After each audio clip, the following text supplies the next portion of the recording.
Hi hello ನಮಸ್ತೆ ವೀಕ್ಷಕರೇ.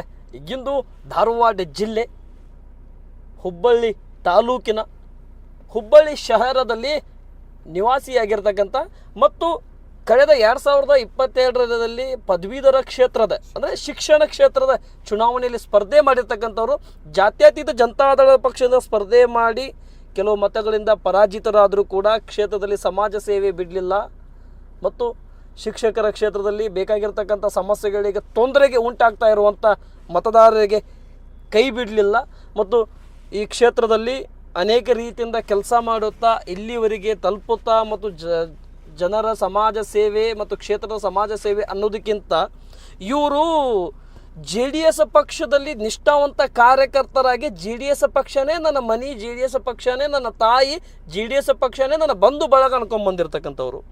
ಇವರು ಶಿಕ್ಷಕರ ಹಾಗೂ ಉಪಾಧ್ಯಕ್ಷರ ವಿಭಾಗದ ರಾಜ್ಯ ಅಧ್ಯಕ್ಷರಾಗಿ ಕಾರ್ಯನಿರ್ವಹಿಸ್ತಾ ಇದ್ದಾರೆ ಮತ್ತು ಕರ್ನಾಟಕ ರಾಜ್ಯ ಶಿಕ್ಷಣ ಸಂಸ್ಥೆಯ ನೌಕರರ ಸಂಘ ಮತ್ತು ಟೀಚರರ ವಿಭಾಗದ ಪ್ರಧಾನ ಕಾರ್ಯದರ್ಶಿಯಾಗಿ ಕೆಲಸ ಮಾಡ್ತಾ ಇದ್ದಾರೆ.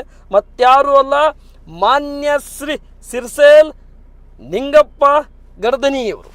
ಇಂದು ನ್ಯೂಸ್ 43 ಇಂಡಿಯಾದ ಕ್ಷೇತ್ರದ ಜನನಾಯಕ ವಿಶೇಷ ಸಂದರ್ಶನ.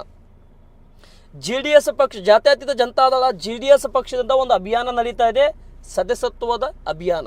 ಮುಂದಿನ ಚುನಾವಣೆ ದೃಷ್ಟಿಕೋನದಿಂದ ತಾಲೂಕು ಪಂಚಾಯತಿ, ಜಿಲ್ಲಾ ಪಂಚಾಯತಿ ಮತ್ತು ಮುಂಬರ್ತಂಥ ವಿಧಾನಸಭೆ ಚುನಾವಣೆಯಲ್ಲಿ ತಮ್ಮದೇ ಆಗಿರ್ತಕ್ಕಂಥ ಪ್ರಾದೇಶಿಕ ಪಕ್ಷಕ್ಕೆ ನಮಗೆ ಅವಕಾಶ ಸಿಗ್ತಾ ಇಲ್ಲ, ಪ್ರಾದೇಶಿಕ ಪಕ್ಷ ಅವಕಾಶ ಸಿಗಬೇಕು, ಅಧಿಕಾರಕ್ಕೆ ಬರಬೇಕು ಅನ್ನುವಂಥ ವಿಚಾರದಿಂದ ಕಟ್ಟಿಕೊಂಡಿದ್ದಾರೆ.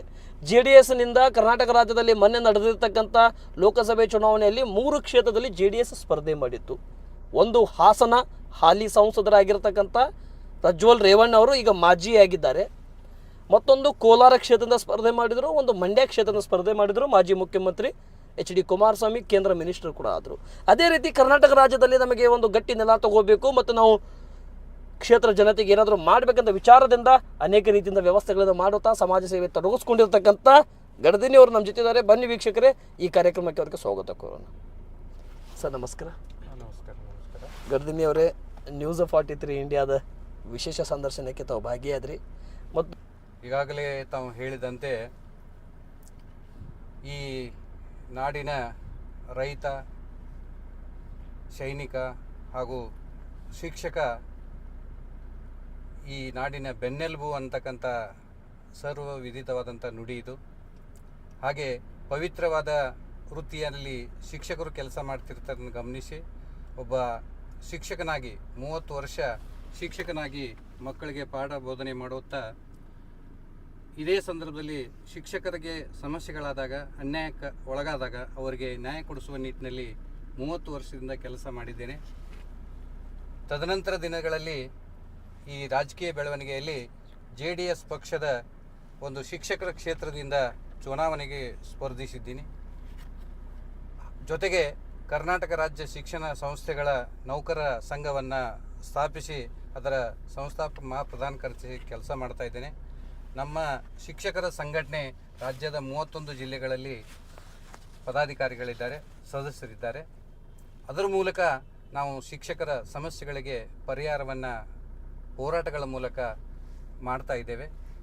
ಜೊತೆಗೆ ನಮ್ಮ JDS ಪಕ್ಷದ ಶಿಕ್ಷಕ ಉಪಾಧ್ಯಾಯರ ಘಟಕದ ರಾಜ್ಯಾಧ್ಯಕ್ಷನಾಗಿಯೂ ಶಿಕ್ಷಕರ ಸೇವೆಯನ್ನು, ಶಿಕ್ಷಣ ಕ್ಷೇತ್ರದ ಸಮಸ್ಯೆಗಳ ಪರಿಹಾರಕ್ಕೆ ಪ್ರಾಮಾಣಿಕ ಪ್ರಯತ್ನವನ್ನು ಮಾಡ್ತಾ ಇದ್ದೇನೆ. ಸರಿ ಸರ್, ತಾವು ಈ ರೀತಿ ಕಾರ್ಯಕ್ರಮಗಳನ್ನು ಮತ್ತು ಕಾರ್ಯಚಟುವಟಿಕೆಗಳನ್ನು ತಾವು ನಡೆಸ್ತಾ ಇದ್ದೀರಿ. ಈಗಿನ ನಡೀತಾ ಇರುವಂಥ ನಿಮ್ಮ ಅಭಿಯಾನದ ಉದ್ದೇಶ ಏನು ಸರ್? ತಮಗೆ ಗೊತ್ತಿರುವ ಹಾಗೆ ದಕ್ಷಿಣ ಭಾರತದಲ್ಲಿ ಈ ಪ್ರಾಂತೀಯ ಪಕ್ಷಗಳೇ ಹೆಚ್ಚಿರೋದನ್ನು ನಾವು ಕಾಣ್ತೀವಿ. ಕೇರಳ ತಗೊಳ್ರಿ, ತಮಿಳುನಾಡು ತಗೊಳ್ರಿ, ಆಂಧ್ರ ತಗೊಳ್ರಿ, ಹಾಗೆ ಕರ್ನಾಟಕದಲ್ಲಿಯೂ ಕೂಡ ಹಿಂದೆ ಪ್ರಾಂತೀಯ ಪಕ್ಷನೇ ನಿರ್ಣಾಯಕವಾಗಿತ್ತು ಚುನಾವಣೆ ಪೂರ್ವದಲ್ಲಿ. ಅದು ಕಾರಣಾಂತರಗಳಿಂದ ಈಗಿನ ಸರ್ಕಾರದ ಬಿಟ್ಟಿ ಭಾಗ್ಯಗಳಿಂದ BJP ಮತ್ತು JDS ಪೂರ್ವದಲ್ಲಿ ಅಲೈನ್ಸ್ ಆಗಿದ್ದಿಲ್ಲ.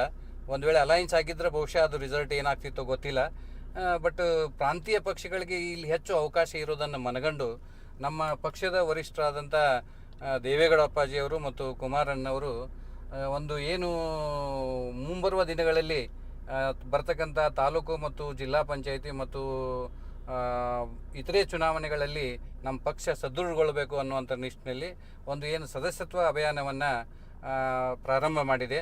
ಈಗಾಗಲೇ ಉಭಯ ಧಾರವಾಡ ಜಿಲ್ಲೆಯ ಘಟಕಗಳ ಮುಖಾಂತರ ವೀಕ್ಷಕರನ್ನು ಕಳಿಸಿ ಯಾವ ರೀತಿಯ ಸದಸ್ಯತ್ವ ಅಭಿಯಾನ ಮಾಡಬೇಕು, ಪ್ರಾಮಾಣಿಕವಾಗಿ ಇನ್ನೂ JDS ಅಭಿಮಾನಿಗಳು ಕಾರ್ಯಕರ್ತಗಳು ಈ ರಾಜ್ಯದಲ್ಲಿ ಇರೋದನ್ನು ಮನಗಂಡು, ಯಾಕೆ ಪ್ರತಿ ವಿಧಾನಸಭಾ ಕ್ಷೇತ್ರದಲ್ಲಿಯೂ ನಮ್ಮ JDS ಪಕ್ಷದ ಮತಗಳಿರೋದ್ರಿಂದ ಅವುಗಳನ್ನು ಹೆಚ್ಚಿಸ್ಕೊಳ್ಬೇಕು, ಸದಸ್ಯರನ್ನು ಹೆಚ್ಚಿಸ್ಕೊಳ್ಬೇಕು. ಯಾಕಂದರೆ ಒಂದು ವಿಶಿಷ್ಟ ರೀತಿಯ ಆಡಳಿತವನ್ನು ಕುಮಾರಣ್ಣವರು ದೇವೇಗೌಡರು ಈಗಾಗಲೇ ಕೊಟ್ಟಿದ್ದನ್ನು ಜನ ಮನಗಂಡಿದ್ದಾರೆ. ಅವ್ರ ಮೇಲೆ ವಿಶ್ವಾಸ ಇದೆ. ಉಳಿದ ಪಕ್ಷಗಳಿಗಿಂತಲೂ ಒಳ್ಳೆಯ ಆಡಳಿತ ಕೊಡ್ತಕ್ಕಂಥ ಉತ್ತಮ ಆಡಳಿತಗಾರ ಅಂತಕ್ಕಂಥ ಒಂದು ಹೆಸರನ್ನು ಅವರು ಪಡೆದುಕೊಂಡಿದ್ದರಿಂದ ಈಗಾಗಲೇ ನಾಡಿನ ಜನತೆ ಅವರಿಗೆ ಮುಂದಿನ ದಿನಗಳಲ್ಲಿ ಆಶೀರ್ವಾದ ಮಾಡಬಹುದು ಅನ್ನುವಂಥ ಸದುದ್ದೇಶದಿಂದ ಸದಸ್ಯತ್ವ ಅಭಿಯಾನವನ್ನು ಅವರು ಪ್ರಾರಂಭ ಮಾಡಿದ್ದಾರೆ. ಆ ನಿಟ್ಟಿನಲ್ಲಿ ನಾವು ನಮ್ಮ ಶಿಕ್ಷಕ ಘಟಕದಿಂದ ನಾವೇನು ಶಿಕ್ಷಕರಾದಂಥವ್ರು ಪಕ್ಷಕ್ಕೆ ಬರೋದಿಲ್ಲ, ಕಾನೂನಿನಲ್ಲಿ ಅದು ಅವಕಾಶ ಇಲ್ಲ. ಆದರೆ ನಿವೃತ್ತ ನೌಕರ ಬಳಗ ಇರ್ತದೆ. ನಿವೃತ್ತ ನೌಕರ ಬಳಗ 60 ವರ್ಷ ಆದಮೇಲೆ ಸ್ವತಂತ್ರ ಅವರು. ಹಾಗೆ ನಮ್ಮ ನಿವೃತ್ತ ನೌಕರಲ್ಲಿ ಶಿಕ್ಷಕರು ಕೂಡ ಇರ್ತಾರೆ. ಆ ನಿವೃತ್ತ ನೌಕರ ಶಿಕ್ಷಕರನ್ನು ಕೂಡ ನಾವು ಪಕ್ಷಕ್ಕೆ ತೆಗೆದುಕೊಂಡು ಅವರ ಸೇವೆಯನ್ನು ಪಕ್ಷಕ್ಕಾಗಿ ತೆಗೆದುಕೊಂಡು ಉತ್ತಮ ಆಡಳಿತ ಕೊಡಲಿಕ್ಕೆ, ನಾಡಿನ ಜನತೆಗೆ ಅನುಕೂಲ ಆಗುವಂಥ ದೃಷ್ಟಿಯಲ್ಲಿ ನಾವು ಶಿಕ್ಷಕರನ್ನು ಈ ಪಕ್ಷಕ್ಕೆ ಸದಸ್ಯತ್ವ ಪಡೆದುಕೊಳ್ಳಲಿಕ್ಕೆ ನಾವು ಪ್ರಾಮಾಣಿಕವಾದಂಥ ಪ್ರಯತ್ನವನ್ನು ಮಾಡುವ ಮುಖೇನ ಈ ಸದಸ್ಯತ್ವ ಅಭಿಯಾನ ನಾವು ಪ್ರಾರಂಭ ಮಾಡಿದ್ದೀವಿ. ಸರಿ ಸರ್, ಸದಸ್ಯತ್ವ ಅಭಿಯಾನವನ್ನು ತಾವು ಪ್ರಾರಂಭ ಮಾಡಿದ್ರಿ. ಮತ್ತು ನೀವು ರಾಜಕೀಯ ಪಕ್ಷದಲ್ಲಿ ಮತ್ತು JDS ಪಕ್ಷದಲ್ಲಿ ಬರೋಕ್ಕಿಂತ ಮುನ್ನೆ ನಿಮ್ಮ ಸಮಾಜ ಸೇವೆ ಯಾವುದರಿಂದ, ಯಾವ ವಿಷಯದಿಂದ ಪ್ರಾರಂಭ ಮಾಡಿಕೊಂಡಿದ್ರಿ ಮತ್ತು ಎಲ್ಲಿಗೆ ಅಂತ್ಯಕ್ಕಾಗಿ ತೊಗೊಂಡು ಹೋಗ್ತಾ ಇದ್ರ ಸರ್? ನಿಮ್ಮ ಗುರಿ ಏನು, ಡ್ರೀಮ್ ಆಫ್ ಪ್ರಾಜೆಕ್ಟ್ ಏನು ಸರ್? ನಾನು ವಿದ್ಯಾರ್ಥಿ ಜೀವನದಿಂದಲೇ ನನಗೆ ಸಮಾಜ ಸೇವೆ ಅಂದರೆ ಬಹಳ ಇಷ್ಟ. ಯಾರೋ ತೊಂದರೆಗೆ ಒಳಪಟ್ರೆ ಅಥವಾ ಯಾವುದೋ ಒಂದು ಕಾರ್ಯಕ್ರಮ ಇದ್ರೆ, ಅದು ಒಳ್ಳೆಯ ಕಾರ್ಯಕ್ರಮ ಇರಲಿ, ಯಾವುದೋ ಒಂದು ಇದರಂಥ ಕಾರ್ಯಕ್ರಮ ಇರಲಿ, ಅಲ್ಲಿ ಭಾಗವಹಿಸಿ ನೇತೃತ್ವ ಪಡೆದುಕೊಂಡು ಆ ಒಂದು ಕಾರ್ಯಕ್ರಮವನ್ನು ಯಶಸ್ವಿಗೊಳಿಸುವಂಥ ಒಂದು ತೃಪ್ತಿ ನನಗೆ ಬಹಳ ಹೆಚ್ಚು ಹಿಡಿಸ್ತದೆ. ಎಲ್ಲಿ ಯಾವುದೇ ಇರಲಿ, ಅವರು ಯಾರೇ ಇರಲಿ, ನಾನು ನನ್ನ ಮೂಲಕ ಆ ಕೆಲಸ ಈಡೇರಿತು ಅಂದ್ರೆ ನನಗೆ ಬಹಳ ಖುಷಿ. ಆ ನಿಟ್ಟಿನಲ್ಲಿ ನಾನು ವಿದ್ಯಾರ್ಥಿ ದಿಶೆಯಿಂದಲೂ ಮಾಡ್ಕೊಂಡು ಬಂದವನು ನಾನು. ತದನಂತರ ಶಿಕ್ಷಕನಾಗಿ ಬಂದೆ. ಶಿಕ್ಷಕನಾಗಿ 30 ವರ್ಷ ಮಕ್ಕಳಿಗೆ ಪ್ರಾಮಾಣಿಕವಾದಂಥ ಪಾಠ ಮಾಡಿದೆ. ಒಂದು ವಿಶೇಷ ಹೇಳಬೇಕು ಅಂದರೆ ನನ್ನ ಬಗ್ಗೆ ನಾನು ಹೇಳ್ಕೊಳ್ಳೋದಲ್ಲ, ನಾನು ಇಡೀ ಒಂದು ವರ್ಷ ಒಂದು ಸಂಡೇನೂ ಬಿಡಲಾರ್ದೆ ಮಕ್ಕಳಿಗೆ ಸ್ಪೆಷಲ್ ಕ್ಲಾಸನ್ನು ಹಾಕಿದಂಥ ಉದಾಹರಣೆ ಇದೆ ನನಗೆ. ನಾನು ಒಂದು ಸಂಡೇನೂ ಬಿಡಲಾರ್ದೆ ಇಡೀ ಒಂದು ವರ್ಷ 2 ರಿಂದ 3 ತಾಸು ಮಕ್ಕಳಿಗಾಗಿ ಪಾಠ ತೆಗೆದುಕೊಂಡು ಆ ರೀತಿ ಮಕ್ಕಳ ಸೇವೆಯನ್ನು ಮಾಡಿರ್ತಕ್ಕಂಥದ್ದು. ರೆಗ್ಯುಲರ್ ಪಾಠ ಮಾಡ್ತಾ ಆ ಒಂದು ಕೆಲಸವನ್ನು ಮಾಡಿದೆ. ಮುಂದೆ ನಮಗೇನಾಗ್ಬಿಡ್ತು, ಅದು ಕಂಟಿನ್ಯೂ ಮಾಡಬೇಕು ಅಂದರೆ ಒಂದು ವ್ಯವಸ್ಥೆ ನಮಗೆ ಬಿಟ್ಟು ಕೊಡಲಿಲ್ಲ. ಆವಾಗ ಈ ಮಕ್ಕಳ ಮೇಲೆ ದೌರ್ಜನ್ಯ ಸ್ಟಾರ್ಟ್ ಆಯಿತು. ಎಲ್ಲರೇ ಬರುವಾಗ ಸಂಡೇ ಬರುವಾಗ ಹೊರಗೆ ಏನಾದ್ರೂ ನಮಗೆ ತೊಂದರೆ ಆಗ್ತೈತೆ ಅಂತೇಳಿ ನಮ್ಮ ಮ್ಯಾನೇಜ್ಮೆಂಟ್ ನನಗೆ ಅವಕಾಶ ಮಾಡಿಕೊಡ್ಲಿಲ್ಲ. ಅದನ್ನು ನಾನು ಸ್ಟಾಪ್ ಮಾಡಿದೆ. ಅದು ನನ್ನ ಏನು ಸರ್ವಿಸ್ ಅವಧಿವರೆಗೂ ಮಾಡಬೇಕಂತ ಉದ್ದೇಶ ಇತ್ತು, ಅಲ್ಲಿ ಅವಕಾಶ ಸಿಗಲಿಲ್ಲ. 1 ವರ್ಷ ಮಾತ್ರ ನಾನು ವಿಶೇಷ ತರಗತಿಯನ್ನು ಒಂದು ಸಂಡೇ ಬಿಡದೆ ಮಾಡಿರ್ತಕ್ಕಂಥದ್ದು. ಜೊತೆಗೆ ಶಿಕ್ಷಕರಿಗಾಗಿ ನಾವು ಹೋರಾಟಗಳನ್ನು ಮಾಡೋದು, ಶಿಕ್ಷಕರಿಗಾಗಿ ಸಮಾರಂಭಗಳನ್ನು ಮಾಡೋದು, ಶಿಕ್ಷಕರಿಗಾಗಿ ಯಾವ ತೊಂದರೆ ಇರ್ತಾವೆ, ಸಮಸ್ಯೆಗಳಿರ್ತಾವೆ, ಅವುಗಳ ನೇತೃತ್ವ ವಹಿಸ್ಕೊಂಡು ಪರಿಹಾರ ಮಾಡ್ತಕ್ಕಂಥದ್ದು ಒಂದು ನಂದು ವಿಶಿಷ್ಟವಾದಂಥ ಒಂದು ಆಸಕ್ತಿ. ಇದ್ರ ಜೊತೆಗೆ ನಾವು ಎಲ್ಲೇ ಇರಲಿ, ನಾವು ಯಾವುದೇ ಊರಲ್ಲಿರಲಿ, ಯಾವುದೇ ಓಣಿ ಒಳಗಿರಲಿ, ಆ ಓಣಿ ಒಳಗೆ ಏನೇ ಕಾರ್ಯಕ್ರಮ ಆದರೂ ನಾನು ಭಾಗವಹಿಸಿ ಅದಾಗ ನನಗೆ ಒಂದು ಸ್ವಲ್ಪ ಏನಿರ್ತಿತ್ತು, ಇಂಟ್ರೆಸ್ಟ್ ಜಾಸ್ತಿ ನನಗೆ. ಅಲ್ಲಿ ಭಾಗವಹಿಸುವಂಥದ್ದು ನನಗೆ ಬಹಳ ಮೊದಲಿನಿಂದ ಬಂದಿರತಕ್ಕಂಥದ್ದು. ಈ ರೀತಿ ನನ್ನ ವೃತ್ತಿ ಜೊತೆಗೆ ಇಂಥ ಚಟುವಟಿಕೆ, ಸಾಂಸ್ಕೃತಿಕ ಮತ್ತು ಇಂಥ ಏನು ಸಮಾಜ ಸೇವೆ ಕೆಲಸಗಳಲ್ಲಿಯೂ ಕೂಡ ನನ್ನನ್ನು ನಾನು ತೊಡಗಿಸ್ಕೊಂಡು ಮಾಡ್ತಾ ಬಂದಂಥ ತೃಪ್ತಿ ನನಗಿದೆ. ಸರಿ ಸರ್, ನೀವು ಮೊದಲನೆಯ B.Pharm ಹಿಡಿದಿದ್ದು ಯಾವ ಚುನಾವಣೆಗೆ? ನಾನು ನನ್ನ ಜೀವನದಲ್ಲೇ ಚುನಾವಣೆ ಅಂತ ಯಾವ ಮಾಡಿರಲಿಲ್ಲ. ಏಕಕಾಲಕ್ಕೆ ಒಮ್ಮೆಂದೇ ನಾನು ವಿಧಾನ ಪರಿಷತ್ ಚುನಾವಣೆಗೆ ಬಂದೆ. ಶಿಕ್ಷಕ ಕ್ಷೇತ್ರದ ಚುನಾವಣೆ. ಯಾಕಂದ್ರೆ 30 ವರ್ಷ ಶಿಕ್ಷಕನಾಗಿ ಕೆಲಸ ಮಾಡೋದ್ರ ಜೊತೆ ಶಿಕ್ಷಕ ಸಂಘಟನೆಯಲ್ಲಿ ಪದಾಧಿಕಾರಿಯಾಗಿ ಕೆಲಸ ಮಾಡಿದ್ದೀನಿ. ಸೊ ಆ ಶಿಕ್ಷಕರ ಸಂಘಟನೆಯಿಂದ ಇಡೀ 4 ಜಿಲ್ಲೆಯ ಶಿಕ್ಷಕರು ಅಲ್ಲ, 9 ಶೈಕ್ಷಣಿಕ ಜಿಲ್ಲೆ, ರಾಜ್ಯದ ಹೆಚ್ಚಿನ ಜಿಲ್ಲೆಯ ಶಿಕ್ಷಕರು ನನಗೆ ಪರಿಚಿತರಾಗಿದ್ದರು. ಸೊ ಆ ಮೂಲಕ ಒಂದು ಅವಕಾಶ ಸಿಕ್ತು. ನಮ್ಮ ಪ್ರತಿನಿಧಿಗಳಾದಂಥವರು JDS ಬಿಟ್ಟು ಏನು BJPಗೆ ಹೋದ ತಕ್ಷಣ JDS ವರಿಷ್ಠರು ನನಗೆ ಕರೆದು ನೀವು ಈ ಸಲ ಚುನಾವಣೆಗೆ ನಿಲ್ಲಬೇಕು ಅನ್ನುವಂಥದ್ದು ಅವರು ಆದೇಶ ಮಾಡಿದರು. B.Pharmನೂ ಕೊಟ್ಟರು. ಆ ಹಿನ್ನೆಲೆಯಲ್ಲಿ ನಾನು ಸಂಘಟನೆಯಿಂದ ನೇರವಾಗಿ ಈ ಶಿಕ್ಷಕ ಪ್ರತಿನಿಧಿಯಾಗಿ ಕೆಲಸ ಮಾಡಬೇಕು, ಶಿಕ್ಷಕರ ಸೇವೆ ಮಾಡಬೇಕು ಅನ್ನೋಂಥ ಮನದಿಚ್ಛೆಯೊಂದಿಗೆ ನಮ್ಮ ಪಕ್ಷದ ವರಿಷ್ಠರಾದ ಒಂದು ಆದೇಶದನ್ವಯ, ಯಾಕಂದರೆ ಬೇರೆ ಪಕ್ಷಗಳಿಗಿಂತಲೂ ನಮ್ಮ JDS ಪಕ್ಷದಲ್ಲಿ ಏನಿದೆ ಅಂದರೆ ಒಬ್ಬ ಶಿಕ್ಷಕನಿಗಾಗಲಿ ಒಬ್ಬ ಸೈನಿಕನಿಗಾಗಲಿ ಸಾಮಾನ್ಯ ಒಬ್ಬ ಕಾರ್ಯಕರ್ತನಿಗೆ ಟಿಕೆಟ್ ಕೊಡುವಂಥ ವ್ಯವಸ್ಥೆ ಇರೋದು JDSನಲ್ಲಿ. ಬೇರೆ ಇವತ್ತು ನಾವು BJPನಲ್ಲಿ ಅಥವಾ ಕಾಂಗ್ರೆಸ್ನಲ್ಲಿ ಟಿಕೆಟ್ ತಗೊಳ್ಳೋದು ಅಷ್ಟು ಸಾಮಾನ್ಯ ಇಲ್ಲ. ಬಟ್ ನನ್ನಂಥ ಸಾಮಾನ್ಯ ಶಿಕ್ಷಕನಿಗೆ ಟಿಕೆಟ್ ಕೊಟ್ಟಿದ್ದೆ ಅದು JDS ಮಾತ್ರ.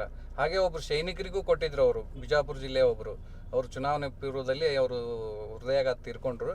ಬಟ್ ಈ ರೀತಿ ಸಾಮಾನ್ಯ ಕಾರ್ಯಕರ್ತರಿಗೆ ಕೊಡ್ತಕ್ಕಂಥದ್ದು ಅದು ನನಗೆ ಗುರುತಿಸಿ ಅವರು ಕೊಟ್ಟರು, ಸ್ಪರ್ಧೆ ಮಾಡಿದೆ, ಪರಾಜಿತಗೊಂಡ್ರು ಪರವಾಗಿಲ್ಲ, ಅಧಿಕಾರ ಬೇಕಂತೇನಿಲ್ಲ ಕೆಲಸ ಮಾಡಲಿಕ್ಕೆ. ನಾನು ಒಂದು ಈ ಹುದ್ದೆಗಳ ಮೂಲಕ ಶಿಕ್ಷಕರ 24x7 ಶಿಕ್ಷಕರ ಸೇವೆಯನ್ನು ಮಾಡ್ತಾ ಇದ್ದೀನಿ, ಮುಂದೆಯೂ ಕೂಡ ಮಾಡ್ತೀನಿ. ಸರಿ ಸರ್, ಮೊದಲನೇ ಬಾರಿಗೆ B.Pharm ತೊಗೊಂಬರ್ಲಿಕ್ಕೆ ಹೋದಂಥ ಸಂದರ್ಭದಲ್ಲಿ ನಿಮ್ಮ ರಿಯಾಕ್ಷನ್ ಯಾವ ರೀತಿ ಇತ್ತು? ನೀವು ಅನ್ಕೊಂಡಿದ್ರಾ ನಾನು ಚುನಾವಣೆಗೆ ಹೋಗ್ತೇನೆ, ಶಿಕ್ಷಕರ ಕ್ಷೇತ್ರದ ವಿಧಾನ ಪರಿಷತ್ ಚುನಾವಣೆಗೆ ಹೋಗ್ತೇನೆ ಅಂತ ಯಾವತ್ತಾದ್ರೂ ಕನಸು ಮನಸ್ಸಲ್ಲಿ ಅನ್ಕೊಂಡಿದ್ರಾ ಸರ್? ಸರ್, ನನ್ನ ಕನಸು ಮನಸ್ಸಿನಲ್ಲಿಯೂ ಈ ಸ್ಪರ್ಧೆ ಮಾಡ್ತೀನಿ, ಅದು ನಮ್ಮ ಒಬ್ಬ ಪ್ರಭಾವಿ ನಾಯಕರ ವಿರುದ್ಧ ಸ್ಪರ್ಧೆ ಮಾಡ್ತೀನಿ ಅಂತಕ್ಕಂಥದ್ದು ನನ್ನ ಕನಸಿನಲ್ಲಿಯೂ ಕಂಡಿದ್ದಿಲ್ಲ.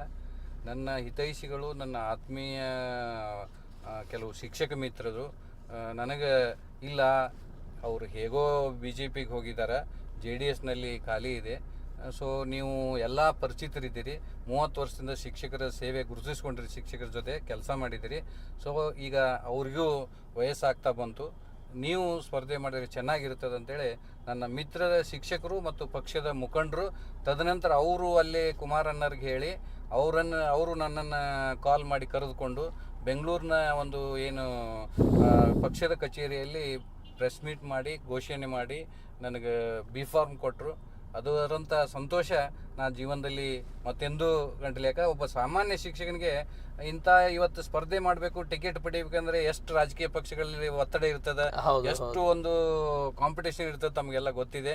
ಬಟ್ ನನಗೆ ಅವರಾಗಲೇ ಕರೆದು ಟಿಕೆಟ್ ಕೊಟ್ಟು ಬಾಜು ಕುಂಡ್ರಿಸ್ಕೊಡು ಮಾಜಿ ಮುಖ್ಯಮಂತ್ರಿ, ಉತ್ತಮ ಆಡಳಿತಗಾರರು, ಅವರು ಬಾಜು ಕುಂಡ್ರಿಸ್ಕೊಂಡು ನನಗೆ ಟಿಕೆಟ್ ಘೋಷಣೆ ಮಾಡಿ ಪ್ರೆಸ್ ಮೀಟ್ ಮಾಡಿ ನೀವು ಸ್ಪರ್ಧೆ ಮಾಡಿರಿ, ನಾವು ಹಿಂದಿದ್ದೀವಿ ಅಂತಕ್ಕಂಥ ಒಂದು ಅವರು ಶುಭಾಶಯ ಮಾಡಿದ್ದಕ್ಕೆ ನನಗೆ ಭಾಳ ಖುಷಿ ಆಯಿತು.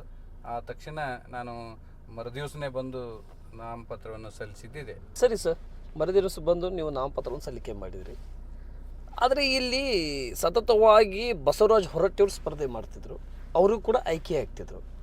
ಅವ್ರ ಮುಂದುಗಡೆ ಯಾರೋ ಬಂದರೂ ಕೂಡ ಆಯ್ಕೆ ಆಗಲಿಲ್ಲ, ಅವರೇ ಸತತವಾಗಿ ಆಯ್ಕೆ ಆದರು. ಇಲ್ಲಿ ಪ್ರತ್ಯೇಕವಾಗಿ ಸ್ಪಷ್ಟವಾಗಿ ಇಲ್ಲಿ ಕ್ಲಾರಿಫೈ ಸಿಕ್ತಲ್ವಾ ಸರ್? ಇಲ್ಲಿ JDSಗೆ ಇದಕ್ಕೆ ಹಿಂದುಗಡೆ ಮತ ಸಿಗ್ತಿರಲಿಲ್ಲ, ಬಸವರಾಜ ಹೊರಟ್ಟಿಯವರ ಫೇಸ್ ಮೇಲೆ ಮತ ಸಿಗ್ತಿತ್ತು ಅನ್ನೋದು ಗ್ಯಾರಂಟಿ ಆಯ್ತಲ್ಲ ಸರ್. ಮತ್ತು JDSಗೆ ಯಾಕೆ ಕರ್ನಾಟಕ ರಾಜ್ಯದಲ್ಲಿ ಅವಕಾಶ ಸಿಗ್ತಾ ಇಲ್ಲ ಸರ್? ಬಹುಮತ ಸರ್ಕಾರ, ಬಹುಮತದಿಂದ ಆಯ್ಕೆ ಆಗಲಿಕ್ಕೆ ಯಾಕೆ ಅವಕಾಶ ಸಿಗ್ತಾ ಇಲ್ಲ ಸರ್? ಏನಿದೆ ಅಂದ್ರೆ ನಮ್ಮ ಶಿಕ್ಷಕರಿಗೆ ಯಾವುದೇ ಜಾತಿ ಇಲ್ಲ, ಯಾವುದೇ ಪಕ್ಷ ಇಲ್ಲ, ಕೆಲಸಗಾರರನ್ನು ನೋಡ್ತಾರೆ ಅವರು. ನಮ್ಮಲ್ಲಿ ಏನಾಗಿದೆ ಅಂದ್ರೆ ಇತ್ತೀಚಿನ ದಿನಗಳಲ್ಲಿ ಏನು ಒಂದು ಹಣದ ಪ್ರಭಾವ ಕೆಲಸ ಮಾಡ್ತಾ ಇದೆ. ಇವತ್ತಿಗೂ ಕೂಡ ಜಾತಿ ಇಲ್ಲ, ಪಕ್ಷ ಇಲ್ಲ, ಆದ್ರೆ ಹಣ ಇಲ್ಲಿ ಕೆಲಸ ಮಾಡ್ತಾ ಇದೆ. ಬೆಳಗಾವದಲ್ಲಿ ಒಬ್ರು MLC ಅವರು, ಸೀನಿಯರ್ MLC ಅವರು ಶಿಕ್ಷಣ ಬಹಳ ಕಡಿಮೆ, ಅಂಥವ್ರು ಇವತ್ತು ಶಿಕ್ಷಕ ಕ್ಷೇತ್ರದಿಂದ MLC ಆಗಿ ಬಂದರು. ಇವರು ನಮ್ಮ ಪ್ರತಿನಿಧಿಗಳು ಬಿಡ್ರಿ, 50 ವರ್ಷದಿಂದ ಬಂದಿದ್ದಾರೆ, ಅವರು ಶಿಕ್ಷಕರಾಗಿದ್ರು, ಅದನ್ನಂತರೂ ಬಿಡಿ. ನಾವೇನು ಒಂದು ಆಶಾಭಾವನೆ ಇಟ್ಕೊಂಡಿವಿ, ನಮ್ಮ ಸ್ನೇಹಿತರು ಹಿತೈಷಿಗಳು ಏನು ಆಶಾಭಾವನೆ ಇಟ್ಕೊಂಡಿದ್ರು ಅಂದ್ರೆ ಅವ್ರಿಗೆ ವಯಸ್ಸಾಗ್ತಾ ಬಂತು, ಎಲ್ಲ ಪದವಿಗಳನ್ನ ಅನುಭವಿಸಿದ್ದಾರೆ, ಅವ್ರಿಗೆ ರೆಸ್ಟ್ ಕೊಡೋಣ. ಜನರಲ್ಲಿಯೂ ಕೂಡ ಸಾಮಾನ್ಯ ಜನರಿಗೆ ಅವ್ರು ಸಿಗೋದಿಲ್ಲ, ಉನ್ನತ ಹುದ್ದೆಗಳಿಗೆ ಹೋಗೋರು ಹೋರಾಟ ಮಾಡ್ಲಿಕ್ಕೂ ಆಗಲ್ಲ ಅವ್ರಿಗೆ. ಸೊ ಅದಕ್ಕೆ ಇನ್ನು ಅವ್ರಿಗೆ ಸಾಧ್ಯ ಆದರೂ ಏನು ಜನ ತೀರ್ಮಾನ ಮಾಡಿ, ನೀವು ಹೆಂಗೋ ಗುರುತಿಸ್ಕೊಂಡು ಬಂದಿರಿ, ಅವ್ರ ಜೊತೆಯಲ್ಲಿ ಇದ್ದವ್ರು, ನಿಮಗೆ ಗುರುತಿಸಿ ಆಶೀರ್ವಾದ ಮಾಡ್ಬೋದು, ನೀವು ಮಾಡ್ರಿ ಅನ್ನೋವಂಥದ್ದು ಇಟ್ಕೊಂಡಾಗ ಅವರು ಎಲ್ಲ ಸ್ನೇಹಿತರ ಒತ್ತಡದಿಂದಾಗಿ ನಾನು ಸ್ಪರ್ಧಿಸಿದ್ದು ವಿನ ನಾನೆಂದೂ ಕೂಡ ವಿಚಾರ ಮಾಡಿರಲಿಲ್ಲ. ಭಾಳ ಶಿಕ್ಷಕರ ಸಂಘಟನೆಯವ್ರು ಗುರುತಿಸಿದ್ದೀವಿ, ಕೆಲಸ ಮಾಡ್ತಿದ್ದೀವಿ, ಎಲ್ಲ ಮಾಡ್ತಿದ್ದೀವಿ. ರಾಜಕೀಯವಾಗಿ ಈ ಸ್ಪರ್ಧೆ ಮಾಡ್ತೀನಿ ಅನ್ನೋದು ನನಗೆ ಎಂದೂ ನಾನು ಮುಂದಾಲೋಚನೆ ಇಟ್ಕೊಂಡು ಯೋಚನೆ ಮಾಡಿರಲೇ ಇಲ್ಲ. ಸರಿ ಸರ್, ಮುಂದಿನ ದೃಷ್ಟಿಕೋನದಿಂದ ನಿಮ್ಮ ಕಾರ್ಯವೈಖರ್ಯಗಳನ್ನು ಮತ್ತು ನಿಮ್ಮ ವಾಕಚಾತುರ್ಯಗಳನ್ನು ಶಿಕ್ಷಕರ ಕ್ಷೇತ್ರ ಆಗಿರಲಿ ಅಥವಾ ಇನ್ನಿತರೆ ಬೇರೆ ಪ್ಲಾಟ್ಫಾರಮ್ ಜನರಲ್ ವಿಧಾನ ಪರಿಷತ್ ಚುನಾವಣೆ ಆಗಿರಲಿ ಅಥವಾ ವಿಧಾನಸಭೆ ಚುನಾವಣೆ ಆಗಿರಲಿ, JDSನೆಲ್ಲ ಕಂಟೆಸ್ಟ್ ಮಾಡುವಂಥ ವಿಚಾರ ಏನಾದರೂ ಇಟ್ಕೊಂಡಿದ್ದೀರಾ ಸರ್? ನಿಜವಾಗ್ಲೂ ಶಿಕ್ಷಣ ಕ್ಷೇತ್ರ ಭಾಳ ಪವಿತ್ರವಾದದ್ದು. ಶಿಕ್ಷಣ ಕ್ಷೇತ್ರ ಸುಧಾರಿಸಿದ್ರೆ ಇಡೀ 36 ಇಲಾಖೆಗಳಲ್ಲಿ ಒಂದು ಗುಣಮಟ್ಟತೆ ಬರ್ತದೆ, ಒಂದು ದೇಶ ಉನ್ನತಿಯನ್ನು ಕಾಣ್ತದೆ. ಯಾಕಂದ್ರೆ ಇಲ್ಲಿ ಉತ್ತಮ ನಾಗರಿಕರ ನಿರ್ಮಾಣ ಮಾಡ್ತಕ್ಕಂಥದ್ದು, ಈ ಭ್ರಷ್ಟಾಚಾರ ರಹಿತವಾದಂಥದ್ದು, ಉತ್ತಮ ಆಡಳಿತ ಕೊಡ್ತಕ್ಕಂಥ ವ್ಯಕ್ತಿಗಳನ್ನು ನಿರ್ಮಾಣ ಮಾಡೋದು ಶಿಕ್ಷಣ ಇಲಾಖೆ. ಈ ಇಲಾಖೆ ಸುಧಾರಿಸಿಬಿಟ್ರೆ ಇಡೀ ದೇಶನ ಸುಧಾರಿಸ್ತದೆ. ಬಹುಶಃ ಇದನ್ನ ಯಾರೂ ನೋಡ್ತಾ ಇಲ್ಲ, ಶಿಕ್ಷಣ ಇಲಾಖೆಗೆ ಒತ್ತು ಕೊಡ್ತಾ ಇಲ್ಲ. ಇದು ಅನುತ್ಪಾದಕ ಒಂದು ವಿಭಾಗ ಅಂತ ತಿಳ್ಕೊಂಡು ಇಲ್ಲಿ ಏನೂ ಉತ್ಪಾದನೆ ಇಲ್ಲ, ಇದರಿಂದ ದುಡ್ಡು ಬರೋದಿಲ್ಲ, ವಿನಾ ಸರ್ಕಾರನ ಖರ್ಚು ಮಾಡ್ಬೇಕು ವಿನಾ ಅಂತ ತಿಳ್ಕೊಂಡು ಇದನ್ನ ನೆಗ್ಲೆಕ್ಟ್ ಮಾಡ್ತಾ ಇದ್ದಾರೆ. ಸಮಸ್ಯೆಗಳು ಸಿಕ್ಕಾಪಟ್ಟೆ ಅದಾವ ಇವತ್ತು. ಭ್ರಷ್ಟಾಚಾರ ಮಿತಿಮೀರಿ ಐತಿ. ಇಲ್ಲಿ ಸಮಸ್ಯೆಗಳನ್ನು ಇಟ್ಟುಕೊಂಡು, ಈಗ 20-30 ವರ್ಷದ ಸಮಸ್ಯೆಗಳನ್ನ ಇಟ್ಟುಕೊಂಡು ಶಿಕ್ಷಕರು ಮಕ್ಕಳಿಗೆ ಮನಃಶಾಂತಿ ಇಟ್ಕೊಂಡು ಪಾಠ ಮಾಡ್ಲಿಕ್ಕೆ ಅಸಾಧ್ಯವಾಗದಂಥ ಪರಿಸ್ಥಿತಿ ನಿರ್ಮಾಣ ಆಗೈತಿ. ಒಂದು ನಿಮ್ಗೆ ಹೇಳ್ಬೇಕಂದ್ರೆ, ಶಿಕ್ಷಕರು ಸೇವೆ ಪ್ರಾರಂಭ ಮಾಡ್ತಾರೆ, ಕೆಲಸ ಮಾಡ್ಲಿಕ್ಕೆ ಶುರು ಮಾಡಿದಾಗ ಅವ್ರಿಗೆ ವೇತನ ಕೊಡೋದು, ಪಡೆಯೋದು ಅವ್ರು ಕೇಳುವಂಥದ್ದು ಅವ್ರ ಹಕ್ಕು, ಕೊಡುವಂಥದ್ದು ಸರ್ಕಾರದ ಹಕ್ಕು. ಇವತ್ತು ಸೇರಿದಾಗ ಅವತ್ತಿನಿಂದಲೇ ವೇತನ ಸ್ಟಾರ್ಟ್ ಆಗಬೇಕು. ಇಲ್ಲಿ ಏನಾಗ್ತಾ ಇದೆ ಕಾರಣ ಅಂದ್ರೆ, ಸೇರಿದ್ರು 5 ವರ್ಷ 10 ವರ್ಷ 15 ವರ್ಷ ಫ್ರೀ ಆಗಿ ಒಂದು ಪೈಸಾ ಇಲ್ಲದೆ ವೇತನ ಪಡೆದ್ರು, ವೇತನ ಇಲ್ಲದೇ ಕೆಲಸ ಮಾಡಿದ್ರು. ಬಟ್ ವೇತನ ಇಲ್ಲದೆ ಕೆಲಸ ಮಾಡಿದ್ದು ನ್ಯಾಯಾಲಯದಲ್ಲಿ ಏನು ಹೇಳ್ತದೆ ಅಂದ್ರೆ, ನೌಕರ ಕೆಲಸ ಮಾಡಿದ ಮೇಲೆ ವೇತನ ಕೊಡಬೇಕಾದದ್ದು ಸರ್ಕಾರದ ಕರ್ತವ್ಯ. ಇಲ್ಲಿ ಸರ್ಕಾರದ ಅನುಮೋದನೆಗೊಳಪಡುವವರೆಗೂ ಇಷ್ಟ ಅವಧಿ ಒಳಗೆ ಕೆಲಸ ಮಾಡಿದ್ದನ್ನ ಏನು ಒಂದು ಕಾಲ್ಪನಿಕ ವೇತನ ಬಿಡ್ತಿ ಅಂತ ಹೇಳ್ಕೊಂಡು, ಅದು ನ್ಯಾಯಯುತವಾದದ್ದು. ನಮಗೆ ನಾವು 5 ವರ್ಷ 10 ವರ್ಷ ಫ್ರೀ ಮಾಡಿದ್ವಿ, ನಮ್ಮ ಸರ್ವಿಸ್ ಕೌಂಟ್ ಮಾಡ್ರಿ, ಮುಂದೆ ಪೆನ್ಷನ್ಗೆ ಸರ್ವಿಸ್ ಕೌಂಟ್ ಮಾಡಿದರೆ ನಮ್ಗೆ ಒಂದು ಉತ್ತಮ ಪೆನ್ಷನ್ ಸಿಗ್ತದೆ ಅನ್ನುವಂಥದ್ದು ಒಂದು ಕಾಲ್ಪನಿಕ ವೇತನ ಬಿಡಿಸಿ 40 ವರ್ಷದಿಂದ ಸಮಸ್ಯೆ ಹಾಗೆ ಉಳ್ಕೊಂಡು ಬಿಟ್ಟದು. 1998 ಪೂರ್ವದಲ್ಲಿದ್ದವ್ರು ಕೊಡ್ತಿದ್ರು, 98 ನಂತರ ಕೊಡ್ತಾ ಇಲ್ಲ. ಯಾವಾಗ ಅನುಮೋದನೆ ಆಗ್ತದ ಅವತ್ತಿನಿಂದ ಕೊಡ್ತಾರೆ. ಅನುಮೋದನೆ ಕಾರಣಾಂತರಕ್ಕೆ ವಿಳಂಬ ಹಾಕೊಂತ ಬರ್ತದೆ. ಮ್ಯಾನೇಜ್ಮೆಂಟ್ದವರು ಅಪ್ರೂವಲ್ ತಗೊಳ್ಳೋದಿಲ್ಲ, ಇಲಾಖೆ ಆರ್ಥಿಕ ಮಿತವ್ಯಯ ಇರ್ತದೆ. ಸುಮಾರು 50 ವರ್ಷ 15 ವರ್ಷ 20 ವರ್ಷ ಫ್ರೀ ಮಾಡುವಂಥ ಒಂದು ಶಿಕ್ಷಕರಿಗೆ ಆಗುವಂಥ ಅನ್ಯಾಯ ಇದು. ಈ ಕಾಲ್ಪನಿಕ ವೇತನ ಬಡ್ತಿ ಸಮಸ್ಯೆ ಪರಿಹಾರ ಆಗಲಿಲ್ಲ. ಇದೇ ನಮ್ಮ ಪ್ರತಿನಿಧಿ, ನಮ್ಮ ವಿಭಾಗ ಶಿಕ್ಷಕ ಕ್ಷೇತ್ರ ಪ್ರತಿನಿಧಿಯವರು 2 ಸಲ ಕಮಿಟಿ ಚೇರ್ಮನ್ರಾಗಿ ವರದಿ ಕೊಟ್ಟರು. ಅದಕ್ಕೆ ಸರ್ಕಾರ, ಯಾವ ಸರ್ಕಾರ ಬಂದರೂ ಅದನ್ನು ಮಾಡಿಲ್ಲ, ಕೋರ್ಟ್ನಲ್ಲಿ ಇಟ್ಕೊಂಡು ಅನ್ಯಾಯ ಮಾಡ್ತಾ ಇದೆ. ಹಾಗೆ 2006 ನಂತರ ಪಿಂಚಣಿ ಇಲ್ಲ, ಪೆನ್ಷನ್ ಹೊಸ ಸಿಸ್ಟಮ್ ಮಾಡಿದ್ದಾರೆ. ಇವತ್ತು ಶಾಸಕ ಆಯ್ಕೆ ಆದರೆ ಅವ್ರಿಗೆ 5 ವರ್ಷ ಇರಲಿ 1 ವರ್ಷ ಇರಲಿ ಶಾಸಕ ಆದಂದ್ರೆ ಅವ್ರಿಗೆ ಪೆನ್ಷನ್ ಸಿಗ್ತದೆ. ಇವತ್ತು ಜಡ್ಜ್ಗಳು ನ್ಯಾಯಾಧೀಶರು ಅಪಾಯಿಂಟ್ಮೆಂಟ್ ಆದ್ರೆ ಅವ್ರಿಗೆ ಇವತ್ತು ಪೆನ್ಷನ್ ಅದ. 30-40 ವರ್ಷ ನೌಕರಿ ಮಾಡಿರ್ತಾರೆ, ಇವ್ರಿಗೆ ಇವತ್ತು ಪೆನ್ಷನ್ ಇಲ್ಲ. ಏಡೆಡ್ನಲ್ಲಿ NPS ಅಂತ ಮಾಡಿದ್ದಾರೆ, ಅದು ಸರ್ಕಾರದಲ್ಲಿ ಸ್ಟಾರ್ಟ್ ಇದೆ, ಏಡೆಡ್ನಲ್ಲಿ ಇಲ್ಲ. ಸೊ ಅದು ಪಿಂಚಣಿ ಸಮಸ್ಯೆ 2006 ನಂತರ ಅದು ಇಲ್ಲ. ಹಾಗೆ ಜ್ಯೋತಿ ಸಂಜೀವಿನಿ ಬೇರೆ ಬೇರೆ ಇಲಾಖೆಗಳಿಗೆ ಸರ್ಕಾರ ಈ ಯಾವುದೇ ಒಂದು ಅನಾರೋಗ್ಯ ಒಳಪಟ್ಟಾಗ ಗಂಭೀರವಾದ ಸಮಸ್ಯೆಗೆ ಎಲ್ಲ ಫ್ರೀ ಅದ. ಬಟ್ ಈ ಏಡೆಡ್ ಶಿಕ್ಷಕರಿಗೆ ಯಾವುದೂ ಫ್ರೀ ಇಲ್ಲ. ಜ್ಯೋತಿ ಸಂಜೀವಿನಿ ಯಾವ ಕೆಲಸನೂ ಆಗ್ತಾ ಇಲ್ಲ. ಅದ್ರ ಜೊತೆಗೆ ಇನ್ನೊಂದು ಗಂಭೀರವಾದದ್ದು ಏನದೆ ಅಂದ್ರೆ, ಈ ಅನ್ಏಡೆಡ್ ಸ್ಕೂಲ್ ಇದಾವೆ, English medium unaided school result ನೋಡಿದ್ರೆ ಅವ್ರು ಫಸ್ಟ್ ಪ್ಲೇಸ್ನಾಗ ಇರ್ತಾರೆ. SSLC ಇರಲಿ PUC ಇರಲಿ, ಚೆನ್ನಾಗಿ ಅವ್ರಿಗೆ ಹೆಚ್ಚು ಕೆಲಸ ತಗೊಂತಾರ, ಅವ್ರ ಕಡೆ ರಿಸಲ್ಟ್ ಚೆನ್ನಾಗಿ ಕೊಡ್ತಾರ, ಅವರು ಫಸ್ಟ್ ಪ್ಲೇಸ್ನಾಗ ಅವರೇ ಇರ್ತಾರೆ, ರ್ಯಾಂಕ್ ಬರೋದು ಅವರೇ. ಬಟ್ ಅವ್ರಿಗೆ ಕೊಡುವಂತ ಸಂಬಳ ಬಹಳ ಅತಿ ಕಡಿಮೆ.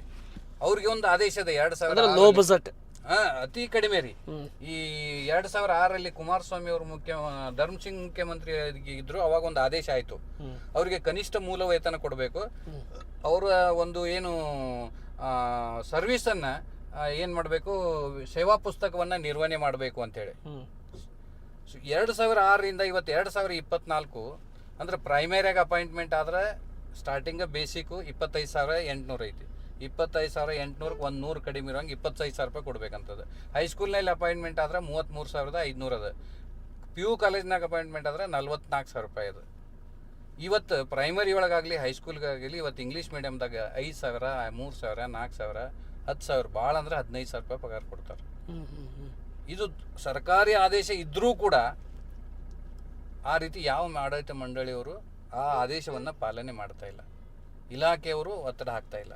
ನಮ್ಮ ಪ್ರತಿನಿಧಿಗಳು ಕೂಡ ಸರ್ಕಾರದ ಮೇಲೆ ಇಲಾಖೆ ಮೇಲೆ ಒತ್ತಡ ಹಾಕಿ ಆ ಶಿಕ್ಷಕರಿಗೆ ನ್ಯಾಯ ಕೊಡುವಂಥ ಕೆಲಸವನ್ನು ಮಾಡ್ತಾ ಇಲ್ಲ. ಅದು ಎಷ್ಟು 17-18 ವರ್ಷ ಆಯ್ತು ಇವತ್ತಿಗೆ. ಭಾಳ ಕಡಿಮೆ ವೇತನವನ್ನು ದುಡಿಸ್ಕೊತಾರೆ. ಇವತ್ತು ನಿಮ್ಗೆ ಗೊತ್ತಿದೆ, ಒಬ್ಬ ಸಾಮಾನ್ಯ ಕೂಲಿ ಕಾರ್ಮಿಕನು ಕೂಡ ಇವತ್ತು 500 ಅಂದ್ರೆ 15,000 ರೂಪಾಯಿ ಬೇಕು ಅವಂಗೆ ಇವತ್ತು ತಿಂಗಳಿಗೆ ಪಡಿತಾನೆ. 500 ಹಿಡಿದ್ರೆ 15,000 ಪಡಿತಾನೆ. ಇವ್ರು 3,000-4,000ದಾಗ ಇಂಥ ಸಿಟಿ ಒಳಗೆ ಹೆಂಗೆ ಜೀವನ ಮಾಡ್ಬೇಕು ಅವರು? ಅಂತ ಕೌಟುಂಬಿಕ ಈ ಆರ್ಥಿಕ ಸಮಸ್ಯೆಗಳನ್ನ ಇಟ್ಕೊಂಡು ಶಾಂತವಾಗಿ ಮಕ್ಕಳಿಗೆ ಹೆಂಗೆ ನ್ಯಾಯ ಕೊಡಿಸ್ಲಿಕ್ಕೆ ಸಾಧ್ಯ? ಈ ವಿಷಯದಾಗಿ ನಾವು ಹುಬ್ಬಳ್ಳಿಯಿಂದ ಧಾರವಾಡಕ್ಕೆ ಪಾದಯಾತ್ರೆ ಮಾಡಿ ಸರ್ಕಾರಕ್ಕೆ ಮನವಿ ಸಲ್ಲಿಸಿದ್ವಿ. ಇವತ್ತಿಗೂ ಕೂಡ ಉತ್ತರ ಬಂದಿಲ್ಲ. ಮತ್ತು ಸುಮಾರು ಮಾಹಿತಿ ಹಕ್ಕು ಕಡಿಮೆದಾಗ ಸುಮಾರು ಸಲ ಕೇಳಿದ್ದೀವಿ, ಯಾವುದೂ ಕೊಡ್ತಾ ಇಲ್ಲ. ಆಮೇಲೆ ಹೈಕೋರ್ಟ್ನಿಂದ ಆದೇಶ ಆಗ್ಯದ. ಒಂದು ಏನದ, ಈ ಸರ್ಕಾರಿ ಆದೇಶ ಉಲ್ಲಂಘನೆ ಮಾಡಿರ್ತಕ್ಕಂಥ ಆಡಳಿತ ಮಂಡಳಿಗೆ ನೀವು ಏನು ಕೊಡಬಾರ್ದು, ಮಾನ್ಯತೆ ನವೀಕರಣ ಕೊಡಬಾರ್ದು. ಒಂದು ವೇಳೆ ಹಿಂಗೆ ತಪ್ಪಾಗಿ ನೀವು ಕೊಟ್ಟಿದ್ರೆ 5 ಲಕ್ಷ ದಂಡ ಹಾಕಬೇಕು. ಯಾರು ಕನಿಷ್ಠ ಮೂಲ ವೇತನ ಕೊಡಲೇ ಇಲ್ಲ ಅಂಥವ್ರಿಗೆ 5 ಅಂತ ಆದೇಶ ಇದ್ದಾಗಲೂ ಕೂಡ, ಸುತ್ತೋಲೆಗಳು ಇದ್ದಾಗಲೂ ಕೂಡ, ಕೋರ್ಟ್ ಆದೇಶ ಮಾಡಿದಾಗಲೂ ಕೂಡ ಯಾವ ಒಬ್ಬ ಆಡಳಿತ ಮಂಡಳಿ ಮೇಲೆ ಆ್ಯಕ್ಷನ್ ತೊಗೊಳಿಕ್ಕೆ ತಯಾರಿಲ್ಲ. ಯಾಕಂದರೆ ಎಲ್ಲ ಆಡಳಿತ ಮಂಡಳಿಯವರು ರಾಜಕೀಯ ಪಕ್ಷದವ್ರು ಅದಾರ, ದೊಡ್ಡವ್ರು ಅದಾರ. ಇವತ್ತು KG ನರ್ಸರಿ ಸ್ಟಾರ್ಟ್ ಮಾಡಿದವ್ರು ಇವತ್ತು PU ಕಾಲೇಜ್ ತನ ಬಿಲ್ಡಿಂಗ್ ಮೇಲೆ ಬಿಲ್ಡಿಂಗ್ ಕಟ್ಕೊಂಡು ಅವರು ಆರಾಮವಾಗಿದ್ದಾರೆ. ಮೇಲೆ ಹೇಳ್ತಾರೆ ನಾವು ಆರ್ಥಿಕವಾಗಿ ಸದೃಢ ಇಲ್ಲ, ನಮಗೆ ಕೊಡೋಕ್ಕಾಗಲ್ಲ ಅಂತೇಳಿ. ಕೊಡೋಕ್ಕಾಗಲ್ಲ ಅಂದರೆ ಆದೇಶ ಯಾಕೆ ಮಾಡ್ಬೇಕ್ರಿ? ಹೌದು. ಬೇರೆ ಯಾವುದಾದ್ರೂ ಇಲಾಖೆ ಒಳಗೆ ಈಗ ಬಿಟ್ಟಿ ಭಾಗ್ಯಗಳು ಘೋಷಣೆ ಮಾಡಿ ಕೊಟ್ಟಿದ್ದಿಲ್ಲ ಅಂದ್ರೆ ಬಿಡ್ತಿದ್ರ? ಸಾಮಾನ್ಯರು ಬಿಡ್ತಿದ್ರ? ಬಗ್ಗೆ ಪ್ರತಿಭಟನೆ ಈಗ ನೋಡ್ರಿ, ಈ ಶಿಕ್ಷಕರಿಗೆ ಧ್ವನಿ ಇಲ್ಲ. ಹೊರಗೆ ಬಂದ್ರೆ ಮರುದಿವಸ ನೌಕರಿಯಿಂದ ಬರಬೇಡ್ರಿ ಅಂತಾರೆ. ಸೇವಾ ಭದ್ರತೆ ಇಲ್ಲ ಅವ್ರಿಗೆ.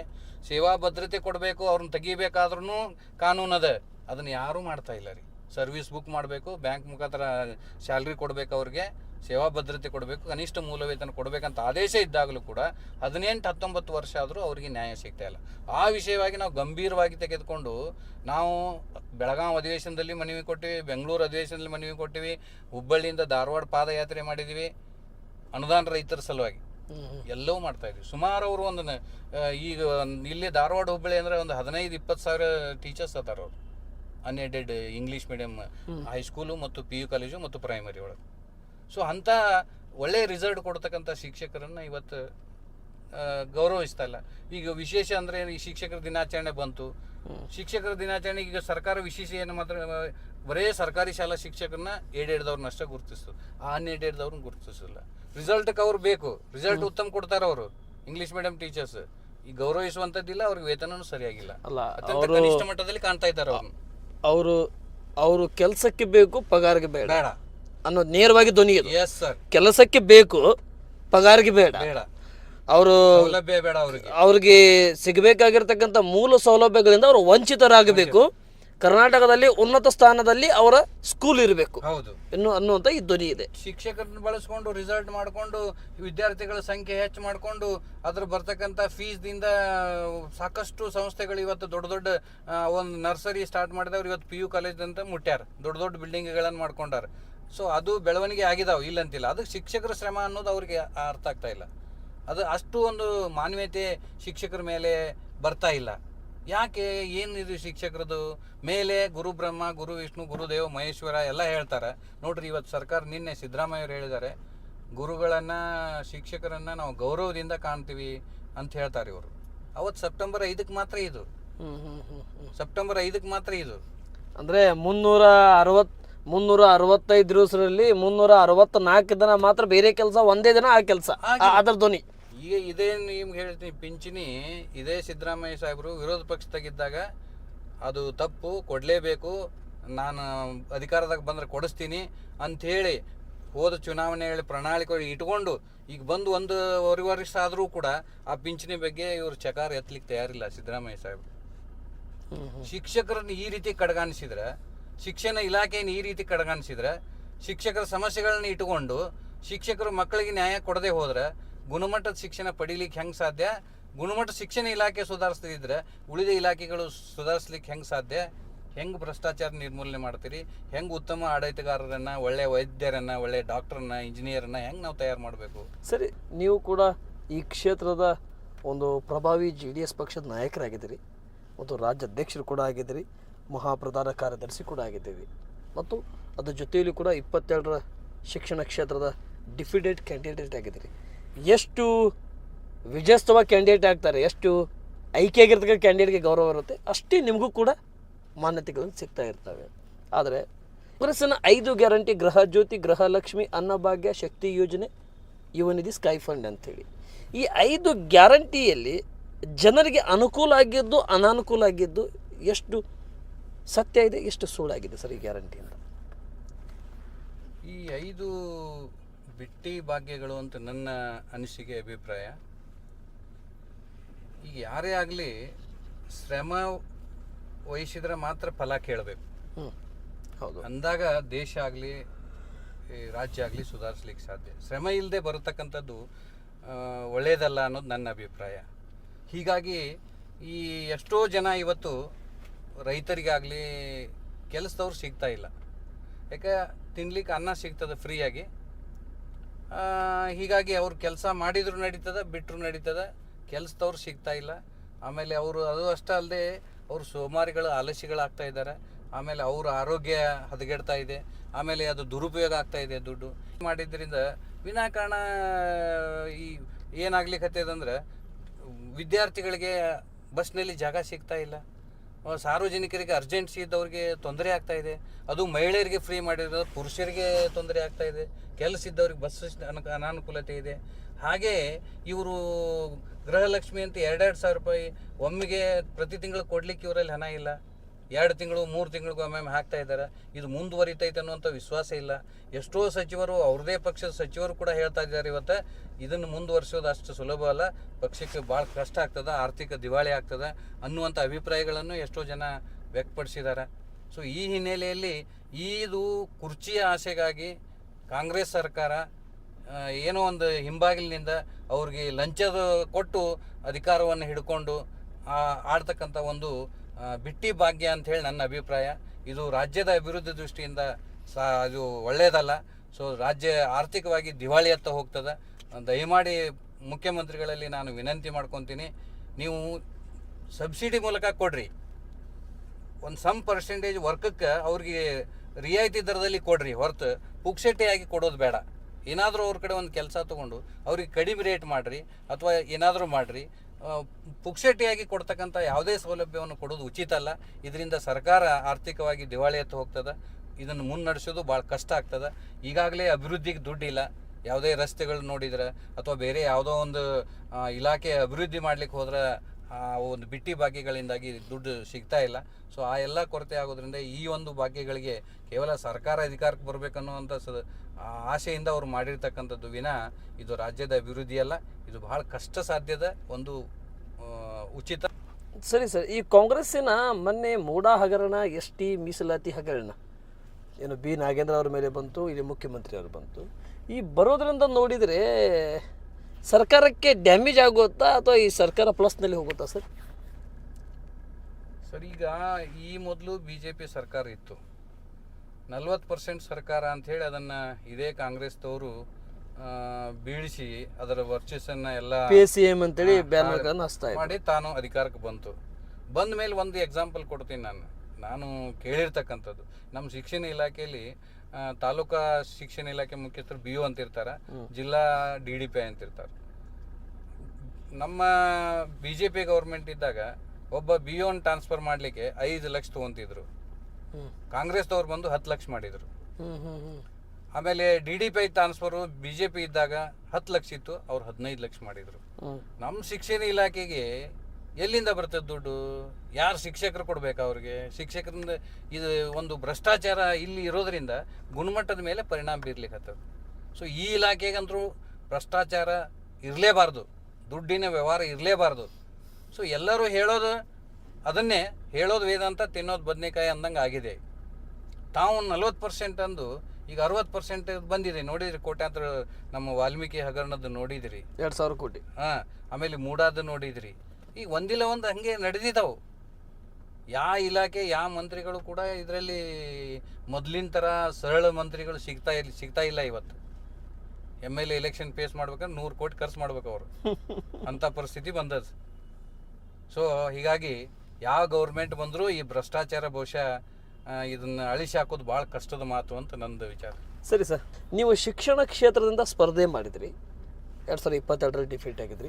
ಮುಂಬರ್ತಾ ಇರುವಂಥ ಚುನಾವಣೆಯ ದೃಷ್ಟಿಕೋನದಿಂದ JDS ಪಕ್ಷ ಸಂಘಟನೆಗೆ ಮತ್ತು ನೀವು ನಿಮ್ಮ JDS ಪಕ್ಷ ಅಧಿಕಾರಕ್ಕೆ ತರಬೇಕಂತೇಳಿ ತಾವೇನು ಹೋಗ್ತಾ ಇದ್ರಿ, ಈ ದೃಷ್ಟಿಕೋನದಿಂದ ನೋಡ್ತಾ ಹೋದರೆ ಮುಂದೆ ಬರುವಂಥ 28ರ ಚುನಾವಣೆಯಲ್ಲಿ ಅಥವಾ 26, 27ರಲ್ಲಿ ಬರ್ತಾ ಇರುವಂಥ MLC ಚುನಾವಣೆಯಲ್ಲಿ, ಸಾರ್ವತ್ರಿಕ ವಿಧಾನ ಪರಿಷತ್ ಚುನಾವಣೆಯಲ್ಲಿ ಆಗಿರಲಿ, ಅಥವಾ ಮುಂಬರ್ತದ 27ರ ಪದವೀಧರ ಕ್ಷೇತ್ರದ ಚುನಾವಣೆಯಲ್ಲಿ ಆಗಿರಲಿ, ಅಥವಾ 28ರ ವಿಧಾನಸಭೆ ಚುನಾವಣೆ ಆಗಿರಲಿ, ನೀವು ಸ್ಪರ್ಧೆ ಮಾಡೋದು ಏನಾದರೂ ವಿಚಾರ ಇಟ್ಕೊಂಡಿದ್ದೀರಾ ಸರ್?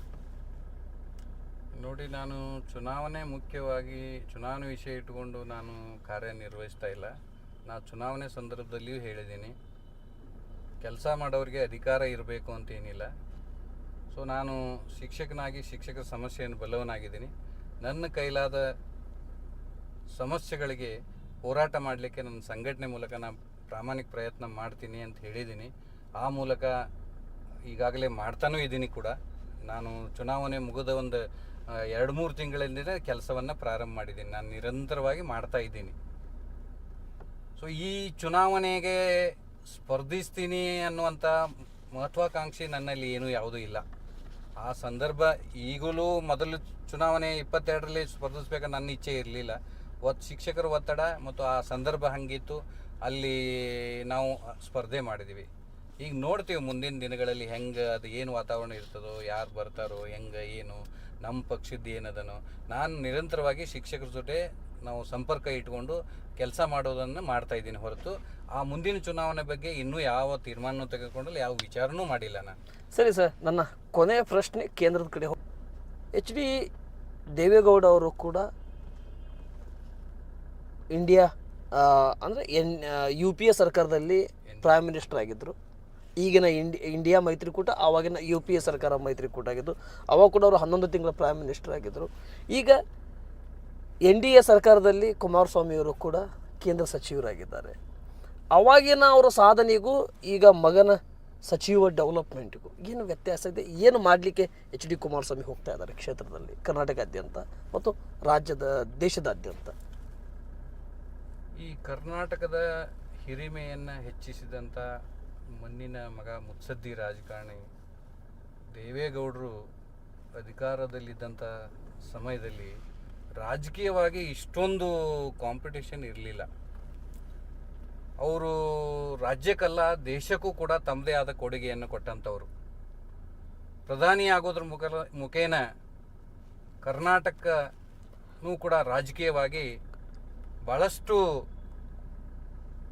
ಒಂದು ಮುತ್ಸದ್ದಿಗಳನ್ನು ಕೊಟ್ಟಿರ್ತಕ್ಕಂಥದ್ದು ನಮಗೆ ಗೊತ್ತಿದೆ. ಆ ನಿಟ್ಟಿನಲ್ಲಿ ಮಾನ್ಯ ದೇವೇಗೌಡರ ಒಂದು ಮಾರ್ಗದರ್ಶನದಲ್ಲಿ ಕುಮಾರಸ್ವಾಮಿಯವರು ಕೂಡ ಉತ್ತಮ ಆಡಳಿತಗಾರರು. ಈ ಹಿಂದೆ ತಮ್ಮ ಮಾಧ್ಯಮದ ಸರ್ವೆನಲ್ಲಿ ಮುಂದಿನ ಮುಖ್ಯಮಂತ್ರಿ ಯಾರಾಗಬೇಕು ಅನ್ನೋಂಥ ಸರ್ವೆದಲ್ಲಿ ಕುಮಾರಸ್ವಾಮಿಯವರೇ ಆಗಬೇಕು ಅನ್ನುವಂಥದ್ದು ಪ್ರಥಮವಾದ ಸ್ಥಾನದಲ್ಲಿ ಇರ್ತಕ್ಕಂಥದ್ದು ನಾವು ಕಂಡಿದ್ದೀವಿ. ಹೀಗಾಗಿ ಅವರು ಒಬ್ಬ ಒಳ್ಳೆಯ ಉತ್ತಮ ಆಡಳಿತಗಾರರವರು. ಈಗ ಜನತಾ ದರ್ಶನ ಇರ್ಬೋದು, ಅಥವಾ ಏನು ರೈತರ ಸಾಲ ಮನ್ನಾ ಇರ್ಬೋದು, ಅಥವಾ ಕಳ್ಳಬಟ್ಟಿ ಸರಾಯಿ ನಿಷೇಧ ಇರ್ಬೋದು, ಅಥವಾ ಶಿಕ್ಷಣ ಇಲಾಖೆಗೂ ಕೂಡ ದಾಖಲೆಯ ಸರ್ಕಾರಿ ಶಾಲಾ ಕಾಲೇಜು ಕೊಟ್ಟಂಥದ್ದು ಇರ್ಬೋದು, ಅಥವಾ ಈ ಮಕ್ಕಳಿಗೂ ಕೂಡ ಬಿಸಿ ಊಟ ಬೈಸಿಕಲ್ ಕೊಟ್ಟಂಥದ್ದು ಕೂಡ ಕುಮಾರಸ್ವಾಮಿಯವರು. ಸೊ ಹೀಗಾಗಿ ಒಳ್ಳೆಯ ಉತ್ತಮ ಆಡಳಿತಗಾರರವರು. ಸೊ ಇದ್ರ ಜೊತೆಗೆ ಅವ್ರಿಗೆ ಶಿಕ್ಷಣದ ಜೊತೆಗೆ ಕೃಷಿ ಇಲಾಖೆನೂ ಭಾಳ ಒಂದು ಇಷ್ಟದ ಒಂದು ಇಲಾಖೆ ಅವ್ರಿಗೆ. ರೈತರಂದ್ರೆ ಅವ್ರಿಗೆ ಭಾಳ ಒಂದು ಅಭಿಮಾನ. ಸೊ ರೈತರಿಗಾಗಿ ಏನಾದರೂ ಒಂದು ಮಾಡಬೇಕು, ಯಾಕಂದರೆ ಅನ್ನದಾತರವರು ದೇಶದ ಒಂದು ರಾಜ್ಯದ ಜನರಿಗೆ ಅನ್ನ ಕೊಡ್ತಕ್ಕಂಥ ರೈತರು ಇವತ್ತು ಕಷ್ಟ ಆಗಿದ್ದಾರೆ. ಅವ್ರಿಗೆ ಒಂದು ಸಮಸ್ಯೆ ಪರಿಹಾರ ಮಾಡಬೇಕು, ಏನಾದರೂ ಮಾಡಬೇಕು ಅನ್ನುವಂಥದ್ದು ಅವ್ರದ್ದು ಕಳಕಳಿಯಾಗಿತ್ತು. ಕೃಷಿ ಇಲಾಖಾ ಮಂತ್ರಿ ಸಿಕ್ಕಿದ್ರೆ ಭಾಳ ಒಳ್ಳೆಯದಾಗ್ತಿತ್ತು. ಬಟ್ ಅದು ಏನೇ ಇರಲಿ, ಈಗ ಇದು ಏನು ಮೈತ್ರಿ ಸರ್ಕಾರ ಇರೋದ್ರಿಂದ ಅಲ್ಲಿ ಒತ್ತಡದಿಂದ ಒಂದು ಕೇಂದ್ರ ಸರ್ಕಾರದಲ್ಲಿ ಮಂತ್ರಿಯಾಗಿದ್ದಾರೆ. ಅವರು ಯಾವುದೇ ಮಂತ್ರಿ ಇರಲಿ ರೈತರನ್ನು ಅವರು ಗುರುತಿಸ್ತಾರೆ, ರೈತರ ಸೇವೆ ಕೆಲಸ ಕಾರ್ಯಗಳನ್ನು ಮಾಡ್ತಾರೆ, ಒಳ್ಳೆಯ ಉತ್ತಮ ಆಡಳಿತ ಕೊಡ್ತಾರೆ. ಸೊ BJP ಮತ್ತು JDS ಅಲೈನ್ಸ್ ಆದದ್ರಿಂದಲೇ ಒಂದು ಏನು ಲೋಕಸಭಾ ಕ್ಷೇತ್ರ ಏನು ಮತದಾರರು ಒಟ್ಟುಗೂಡಿ ಅಧಿಕಾರವನ್ನು ಕೊಟ್ಟಿದ್ದಾಗಿದೆ. ಈಗ ಮೋದಿಜಿಯವರು ಕೂಡ ಒಂದು ಒಳ್ಳೆಯ ಉತ್ತಮ ಆಡಳಿತಗಾರರು. ಈಗ ಜಗತ್ತಿನಲ್ಲಿ ಭಾರತ ಒಂದು ಒಳ್ಳೆಯ ಒಂದು ಬೆಳವಣಿಗೆ ತಾಕುವಂಥ ರಾಷ್ಟ್ರ, ಒಳ್ಳೆಯ ಮುತ್ಸದ್ದಿಗಳಿರುವಂಥ ರಾಷ್ಟ್ರ ಅನ್ನೋದನ್ನು ಪ್ರೂವ್ ಮಾಡಿದ್ದಾರೆ ಅವರು.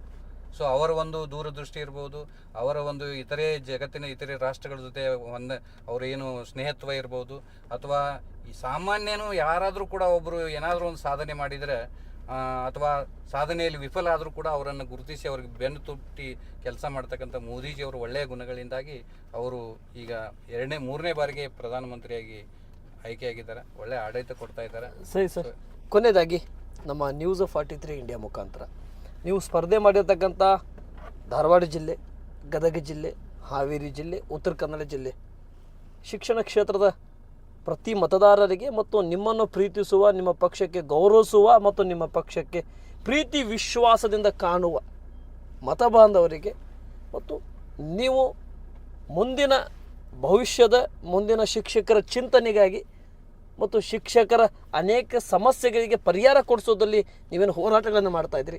ಈ ದೃಷ್ಟಿಕೋನದಿಂದ ನಿಮ್ಮನ್ನು ಮತ ಹಾಕಿರ್ತಕ್ಕಂಥವ್ರು, ಹಾಕಲಿರ್ತಕ್ಕಂಥವರು ಮತ್ತು ನೀವು ಸರ್ವ ಜನಾಂಗದ ಬಗ್ಗೆ ಚಿಂತನೆ ಮಾಡುತ್ತಾ ಪಕ್ಷ ಕಟ್ಕೊಂಡು ಹೋಗ್ತಾಯಿದ್ರಿ. ಇವೆಲ್ಲ ಮತ ಬಾಂಧವರಿಗೆ ಮತ್ತು ನಿಮ್ಮ ಶಿಕ್ಷಕರ ಕ್ಷೇತ್ರದ ಶಿಕ್ಷಕರಿಗೆ ನಮ್ಮ ನ್ಯೂಸ್ 43 ಇಂಡಿಯಾ ಮುಖಾಂತರ ಏನು ಹೇಳಕ್ಕೆ ಇಷ್ಟಪಡ್ತೀರಾ ಸರ್? KGಯಿಂದ PGಯವರೆಗಿನ ಪಾಠ ಬೋಧನೆಯನ್ನು ಮಾಡ್ತಕ್ಕಂಥ ಏನು ಶಿಕ್ಷಕರನ್ನುವಂಥ ಒಂದು ಕುಟುಂಬ ಇದು. ಈ ಕುಟುಂಬದ ಯಾವುದೇ ಒಬ್ಬ ಸದಸ್ಯನಿಗೆ ಅನ್ಯಾಯವಾದಾಗ, ಸದಸ್ಯನಿಗೆ ನೋವಾದಾಗ, ಸದಸ್ಯನಿಗೆ ಸೌಲಭ್ಯ ಸಿಗದೇ ಇದ್ದಾಗ, ಅದು ನನ್ನ ಗಮನಕ್ಕೆ ಬಂದಾಗ ಹೋರಾಟ ಮಾಡಿ ಆದರೂ ನ್ಯಾಯ ಕೊಡ್ತಕ್ಕಂಥ ಕೆಲಸವನ್ನು ಹಿಂದೆಯೂ ಮಾಡಿದ್ದೇನೆ, ಮುಂದೆಯೂ ಮಾಡ್ತಾ ಇದ್ದೀನಿ. ಅದರಲ್ಲಿ ಎರಡು ಮಾತಿಲ್ಲ. ಈಗ ನನ್ನ ಒಂದು ಉದ್ದೇಶ ಏನು ಅಂತಂದ್ರೆ, ಭ್ರಷ್ಟಾಚಾರ ರಹಿತ ಶಿಕ್ಷಣ ಇಲಾಖೆಯನ್ನು ಮಾಡಬೇಕು, ಸಮಸ್ಯೆ ರಹಿತ ಶಿಕ್ಷಣ ಇಲಾಖೆ ಮಾಡಬೇಕು ಅಂತ. ಇವೆರಡು ಮಾಡಿಬಿಟ್ರೆ ಶಿಕ್ಷಣ ಇಲಾಖೆ ಸುಧಾರಿಸಲಿಕ್ಕೆ ಸಾಧ್ಯತೆ ಅದ. ನನ್ನ ಕಡೆ ಎಷ್ಟು ಸಾಧ್ಯನೋ ಅಷ್ಟು ನಾವು ಏನು ಸಮಸ್ಯೆಗಳನ್ನು ಕಡಿಮೆ ಮಾಡೋವಂಥದ್ದು, ಸಮಸ್ಯೆ ಇಲ್ಲದೆ ಇರಂಗೆ ಮಾಡೋದು ನನ್ನ ಉದ್ದೇಶ. ಬಟ್ ಸಮಸ್ಯೆ ಇಲ್ಲದೆ ಇದ್ದರೆ ಬಹಳ ಶಿಕ್ಷಕರು ಆರಾಮವಾಗಿ ತಮ್ಮ ಕೆಲಸವನ್ನು ತಾವು ಮಾಡ್ಕೊಂಡು ಹೋಗಿಬಿಡ್ತಾರೆ.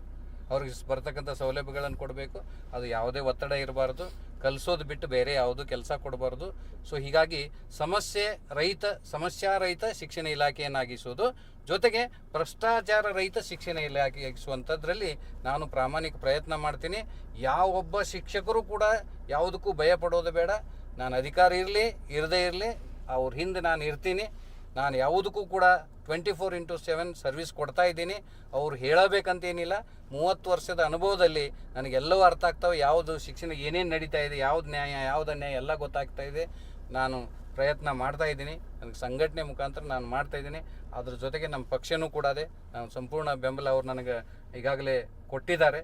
ಆ ನಿಟ್ಟಿನಲ್ಲಿ ಶಿಕ್ಷಕರ ಒಂದು ಬೆನ್ನೆಲುಬಾಗಿ ನಿಂತು ನಾನು ಕೆಲಸ ಮಾಡ್ತೀನಿ. ಥ್ಯಾಂಕ್ ಯು ಸರ್, ತುಂಬ ಧನ್ಯವಾದಗಳು. ಇಷ್ಟೊತ್ತವರೆಗೆ ನಮ್ಮ ನ್ಯೂಸ್ 43 ಇಂಡಿಯಾಗೆ ತಾವು ಅವಕಾಶ ಮಾಡಿಕೊಟ್ರಿ. ಯಾಕೆ ನೀವು ಅವಕಾಶ ಮಾಡಿಕೊಟ್ಟಿದ್ದಕ್ಕೆ ತುಂಬ ಧನ್ಯವಾದಗಳು. ನಮಸ್ತೆ, ಜೈ ಹಿಂದ್ ಸರ್. Thank you.